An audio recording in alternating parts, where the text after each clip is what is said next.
आप देख रहे हैं इंडिया 29 स्टेट्स न्यूज। बढ़ते हैं न्यूज की तरफ। ఈ రోజు సభలో అత్యంత ముఖ్యమైన ఆర్టీసీ కార్మికుల విషయం చర్చకు వచ్చినప్పుడు ప్రభుత్వం సమాధానం చెప్పకుండా పారిపోయింది. ప్రభుత్వం సూటిగా సమాధానం చెప్పలేకపోయింది.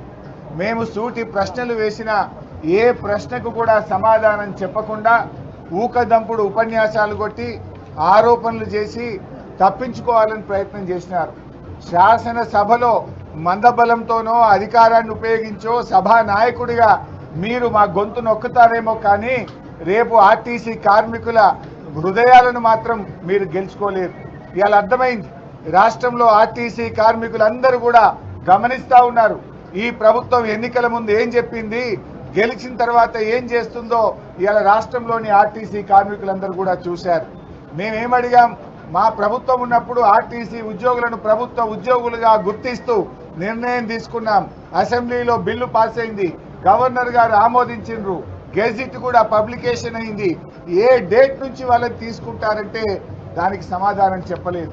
8 నెలలైంది మీ ప్రభుత్వం వచ్చి, 8 నెలలైనా గుర్తించలేదు. ఎప్పటి నుంచి వాళ్ళని ప్రభుత్వ ఉద్యోగులుగా గుర్తిస్తారంటే సమాధానం చెప్పకుండా దాటేశారు.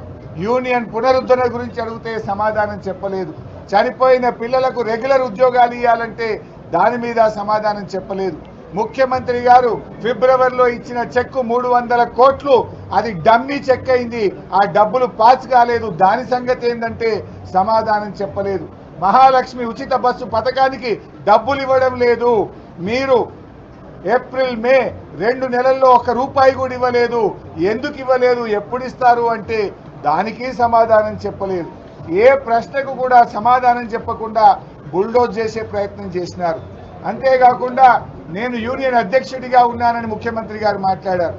ఆ ముఖ్యమంత్రి గారికి ఎవరు చెప్తారో ఏమో కానీ అన్ని సగం హాఫ్ నాలెడ్జ్తో మాట్లాడుతున్నారు. ఎందుకంటే నేను మంత్రి అయిన వెంటనే కొద్ది రోజుల తర్వాత నేను యూనియన్ అధ్యక్షుడిగా రాజీనామా చేసిన ఆర్టీసీకి. నేను యూనియన్ అధ్యక్షుడిగా లేను. కానీ ఆయన ఏదో ఒకటి చేసి సభను తప్పుదో పట్టించాలని, సభలో చర్చ జరగకుండా చేసి మాకు ప్రొటెస్ట్కు కూడా అవకాశం ఇవ్వకుండా ఇలా సభ వాయిదా వేసుకొని పోయింది. India 29 States News.